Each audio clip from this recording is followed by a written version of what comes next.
એના પછી આપણે ચેપ્ટર નંબર 2 માં એકી સંખ્યા અને બેકી સંખ્યા એટલે કે વિષમ સંખ્યા અને સમ સંખ્યા શીખી ગયા.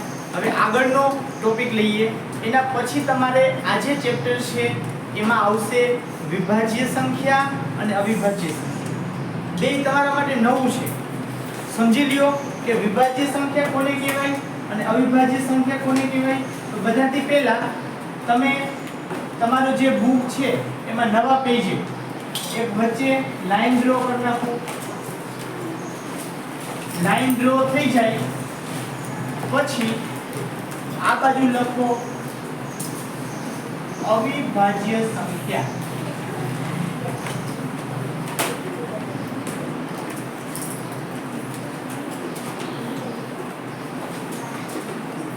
અને બીજી બાજુ લખો વિભાજ્ય સંખ્યા.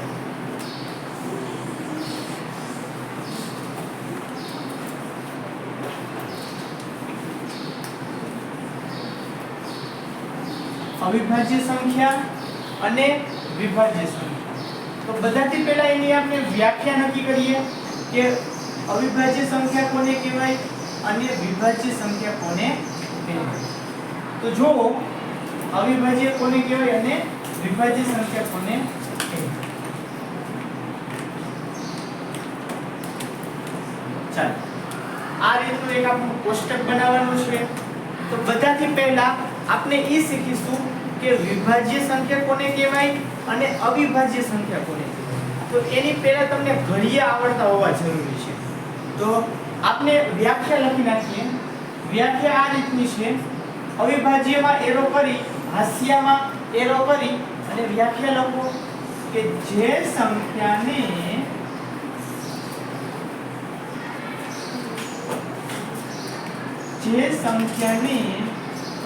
માત્ર બે અવયવ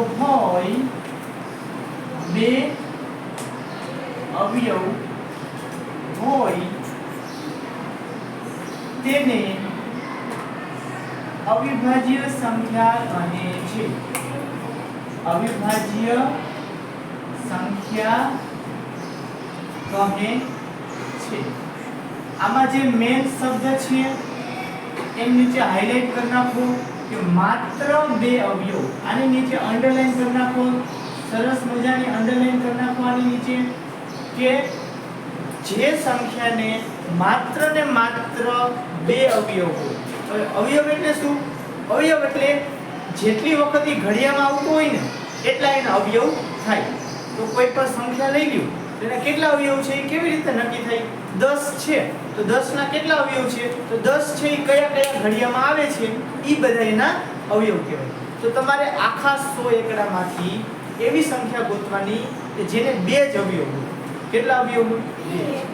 બે જ પાડામાં આવતા હોય એવી તમારે સંખ્યા ગોતવાની અને એને આપણે કહેશી અવિભાજ્ય સંખ્યા. તો વિભાજ્ય સંખ્યાની વ્યાખ્યા તો એ પણ રાઈટ ડાઉન કરી લ્યો.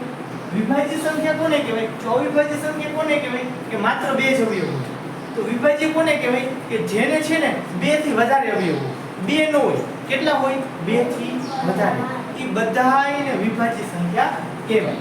તો લખો જે સંખ્યાને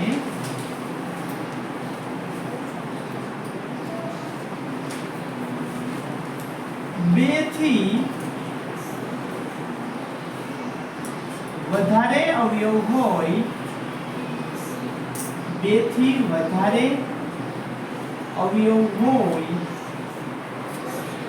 તેવી સંખ્યાને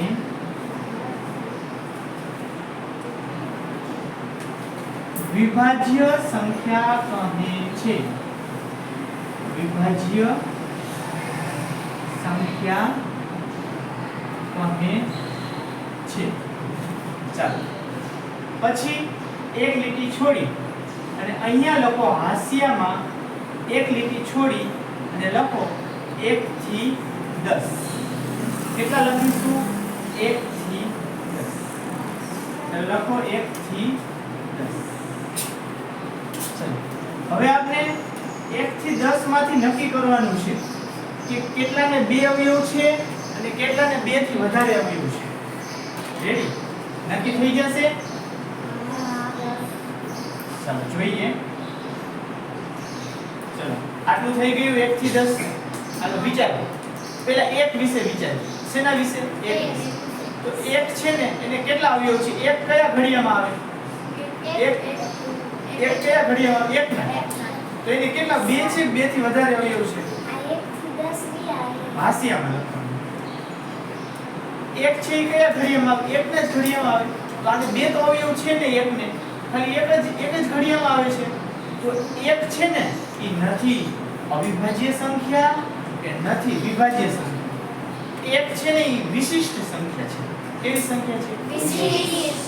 તો ક્યાંય જગ્યા નથી એટલે હાસ્ય ઉપરનો હાસ્ય છે ને તમારે ઉપરનો હાસ્ય અહીંયા એરો કરીને લખી નાખો આ રીતે કે 1 વિશિષ્ટ